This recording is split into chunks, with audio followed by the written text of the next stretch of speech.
आणि आता मोठी बातमी राजकीय वर्तुळातून समोर येते। नवनिर्वाचित खासदार निलेश लंके वादाच्या भोवऱ्यात सापडण्याची शक्यता आहे।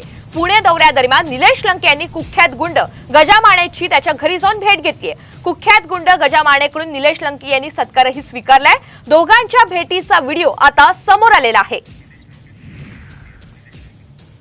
दरम्यान या संदर्भात बातचीत करण्यासाठी आपल्या सोबत नवनिर्वाचित खासदार निलेश लंके फोन लाईन वरून जोडले गेलेले आहेत। निलेश जी, आपलं स्वागत आहे। आपण पाहतोय की तुम्ही या ठिकाणी कुख्यात गुंड गजा माने याची भेट घेतली आणि याच भेटीनंतर राजकीय वर्तुळामधून मोठ्या प्रतिक्रिया उमटतायत। आपली पहिली प्रतिक्रिया काय आहे या संदर्भात? आपलं स्पष्टीकरण नेमकं काय आहे? आवाज येतो? जी आवाज येतोय। निलेश जी बोला।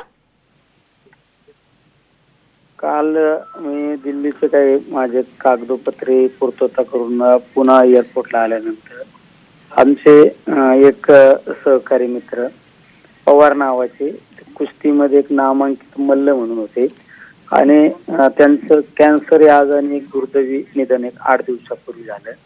त्यांच्या कुटुंबियाला मी भेट देण्यासाठी त्या ठिकाणी गेलो आणि भेट दिल्यानंतर एक प्रवीण धनवे नावाचा आमचा एक राष्ट्रवादी पक्षाचा पदाधिकारी त्याच्या घरी गेल्यानंतर घरातून आम्ही निघलो असताना त्या चौकातून आम्ही ज्यावेळेस पुढे जात होतो त्यावेळेस मला संबंधित व्यक्तीने मला हात केला आणि सांगितलं की चहा प्यायला चला।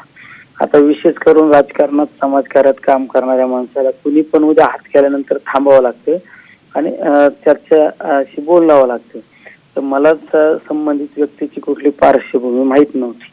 कुठली पार्श्वभूमी माहीत नसल्यामुळे एखादा माणूस आपल्याला एवढं आग्रहाने सांगतो चहा प्यायला तर आपण गेलं पाहिजे। त्यांनी सांगितलं इथं वर चाल चहा प्यायला। आम्ही चहा घेतला। चहा घेतल्यानंतर त्यांनी माझा सत्कार पण केला आणि मला सकाळी ज्यावेळेस टीव्ही चॅनलवर बातम्या सुरू झाल्या त्यावेळेस मला माहिती होतं की संबंधित व्यक्तीची पार्श्वभूमी काय। तसा ऍक्सिडेंटली हा घडलेला प्रकार आहे।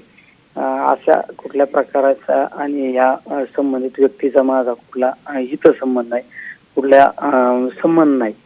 त्यामुळे हा जो प्रकार घडलेला आहे काल तो ऍक्सिडेंटली घडलेला प्रकार आहे। रस्त्याने चालता चालता घडलेला प्रकार आहे।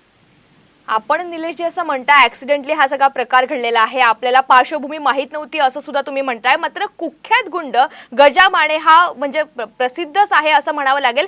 शिवाय दुसरीकडे तुम्ही सत्कार सुद्धा स्वीकारलेला आहे। या संदर्भात आता खरं तर सत्ताधाऱ्यांकडून टीकेची झोड उठवली जातीये। आपण एखाद्याच्या घरी गेल्यानंतर आपल्याला त्याची पार्श्वभूमी तर माहिती पाहिजे ना। जर मला माहित असते तर मी थांबलोच नसतो ना। तर ज्यावेळेस मला गाडीला माझ्या हात केला त्यावेळेस आम्ही थांबलो। आम्हाला ही माहित असतं तर आम्ही कशाला थांबलो असतो। आणि त्या परिसरात मी आणखी आपलं सांत्वनपर भेट माझी होती।